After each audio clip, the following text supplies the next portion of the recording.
Hello everybody.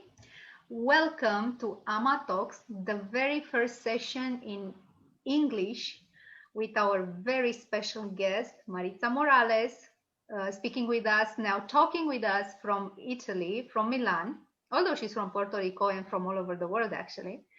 And here with you as co-hosts is my very good friend Chris and myself, AMA, the founder of AMA Leadership Academy, and the initiator of these talks where we have the honor and privilege of meeting wonderful people. I wanted to say awesome because they are, because you are, because you know you are. So I'm very happy that we are starting our series with a session about leadership where we will explore what it means to be a woman in leadership position, what would be of help and support for women that are in this role. And we will explore that with Maritza. And I hope you all have a lovely time with us. We have together about 15-20 minutes of a lovely conversation prepared. So we will go straight forward to that. And I invite Chris to start the session. Thank you. Thank you, Ama. I'm very happy of our today's guest because she is a certified coach and creator of leadership innovation programs. She has a practice of more than 20 years of management roles in multinational corporations and developing managers. And her practice combines both coaching and mindfulness techniques with visual and kinesthetics arts to enable clients to reconnect with their natural leadership and abilities and to flourish.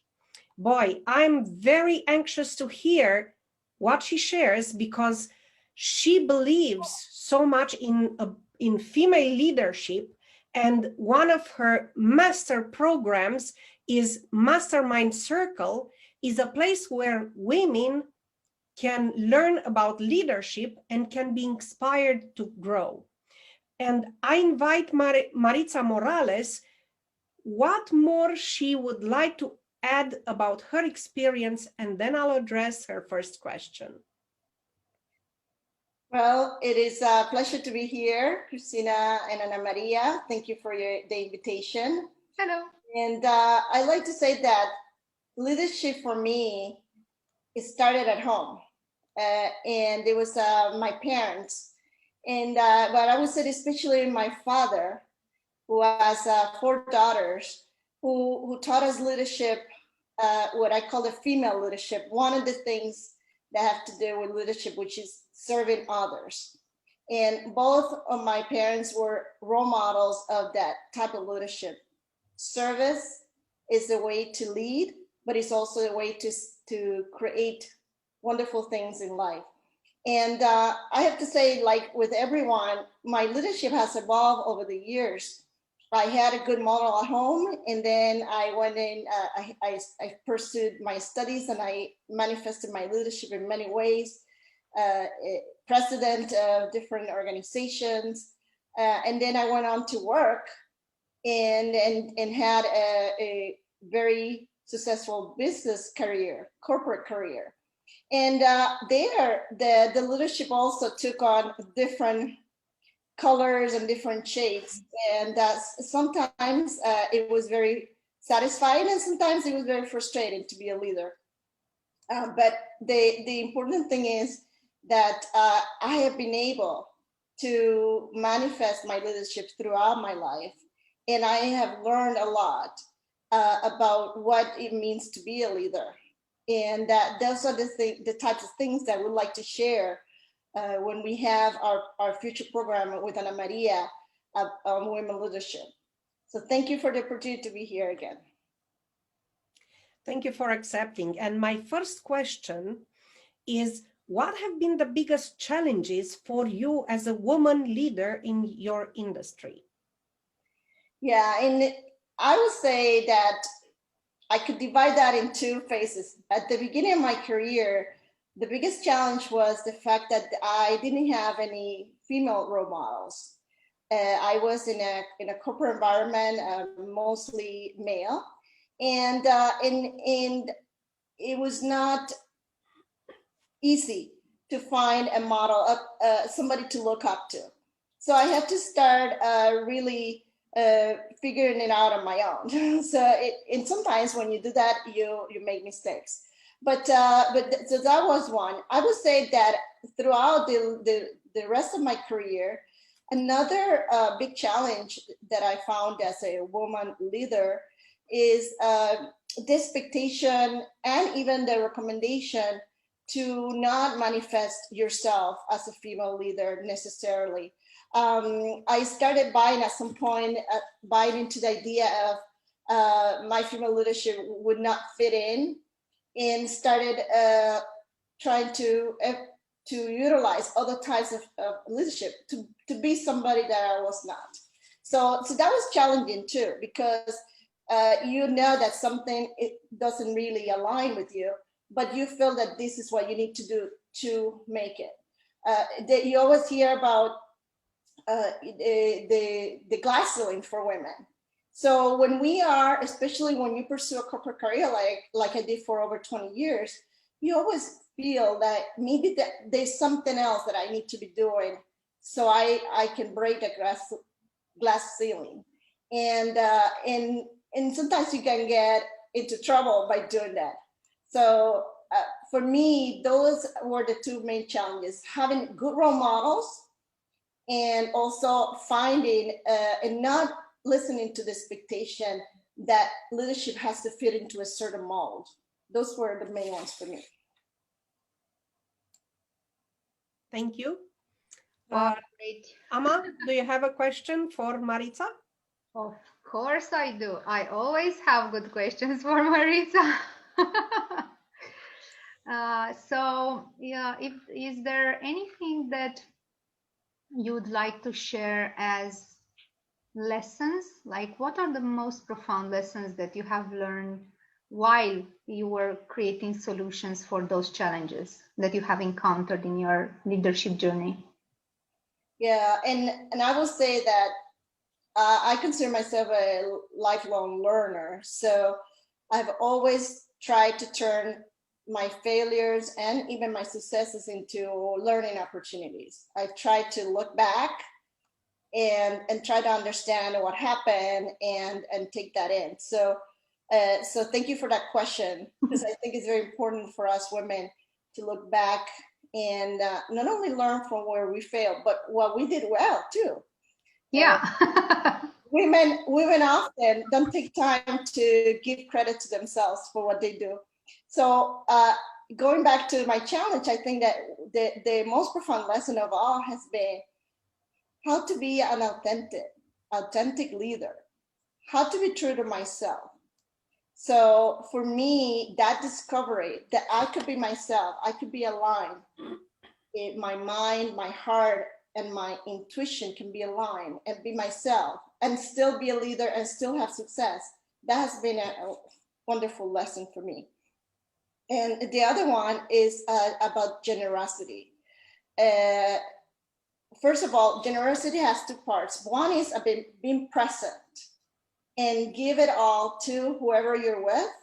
So if you're with a team, the people are more important than the process. So being present. And then the second part of generosity is to pay it forward. And one of my favorite poems is from Eleanor Roosevelt, who said, "To handle yourself, use your head, but to handle others, use your heart."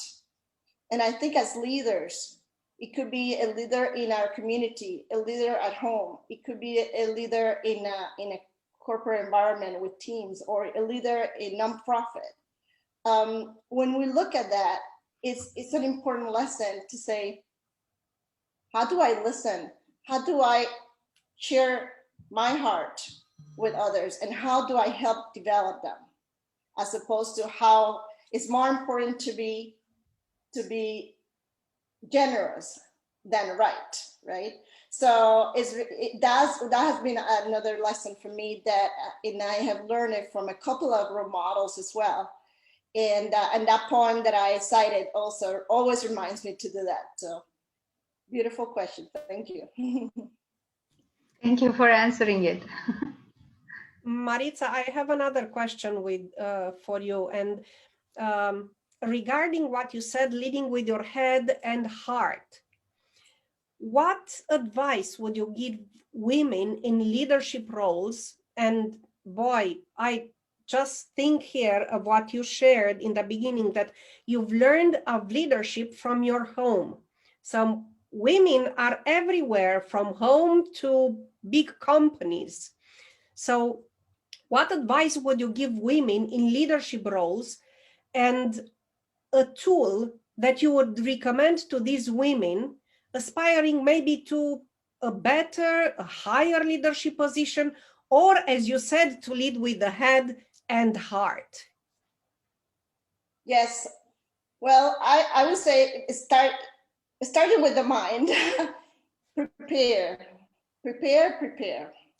Because in any walk of life, including motherhood, we need to be the best that we can be.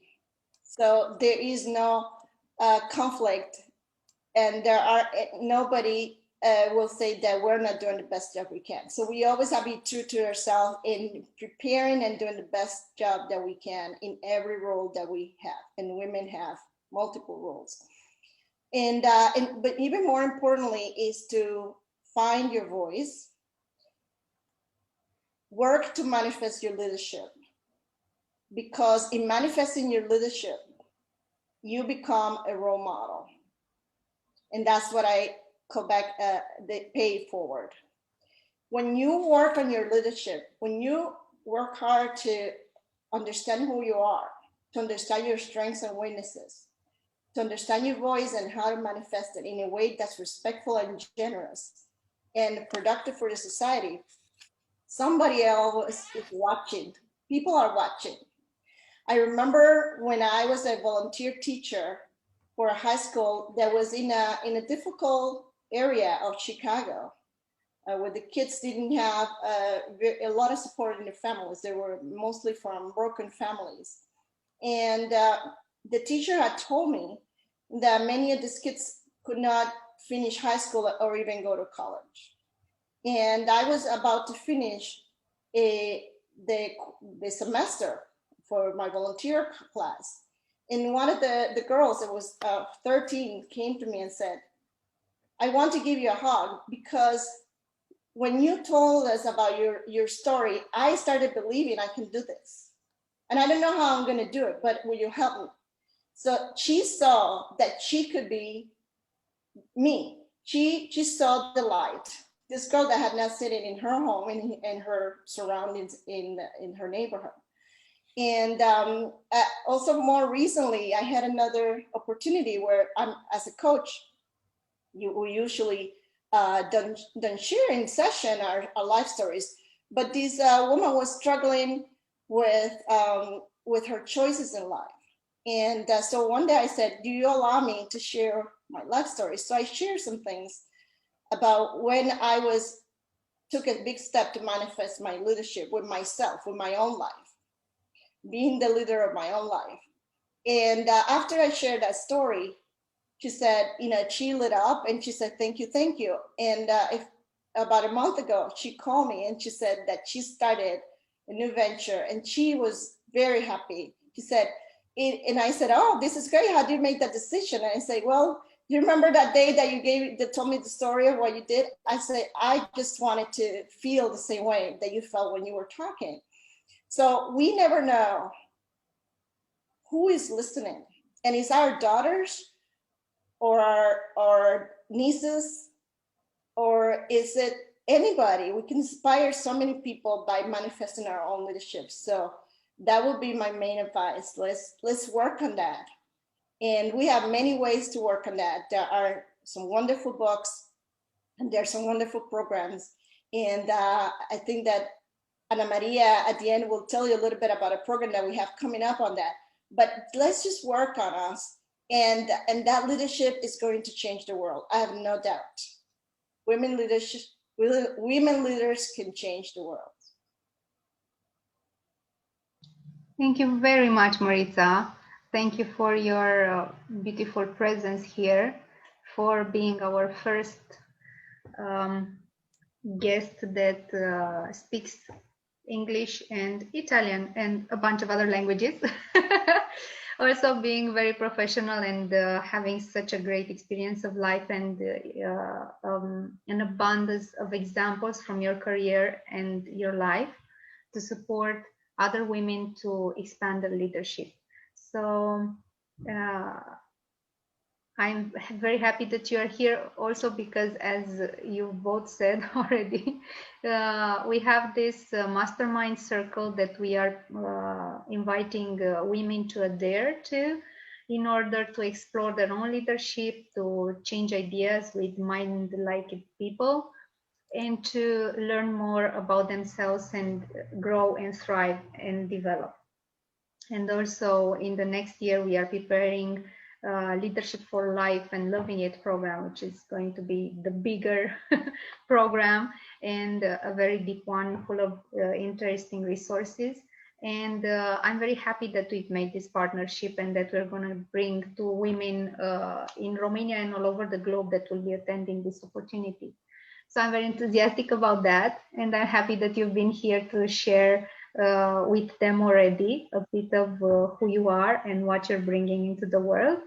And I'm very happy that I had a chance to share this experience of speaking with you with Christina, that also is a woman leader in her own right, an awesome coach, a wonderful human being. And I think that you love the educational conversation, Christina. Very much, because she started in school as a volunteer teacher. I'm a teacher, a former teacher as well.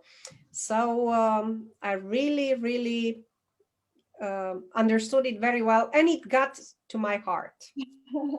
And seeing the educational programs that you are coordinating, Chris, and all the children that you're working with and the teachers, I think it's been a match made in heaven, Maritza, dear, with you at this session. And thank you very much for gracing us with your presence. And thank you, everybody who are watching, will watch, and will watch again this. I will be coming back with useful links and invitations to you guys. And also, I think we can give a gift to the people watching our series, and especially today. We will grant a voucher for the people watching this session, and you will be able to join our programs with a special prize. So thank you very much. We will put all of these resources in comments to this recording that we are preparing now. And I know from Maritza that she will recommend some books that have inspired her leadership in manifesting leadership also. And also I will provide you the links toward the extended version of Maritza's bio, so you know more about her, because it's very, very impressive. It's such a great bio that we had to really, really pick the things that popped out the most for us. And we will send you also the useful links in case that you want to join any of our programs. Thank you very much. Thank you, everybody. Thank you, Maritza. Thank you, Chris. And let's see each other next time. Like, until next year, have a great end of the year and have all of your successes celebrated. I think that's something that we might all do this year. Thank you. Thank you. See you next time. Bye-bye. Till next time, guys. Bye. And girls and ladies and boys and gentlemen and sirs and ladies.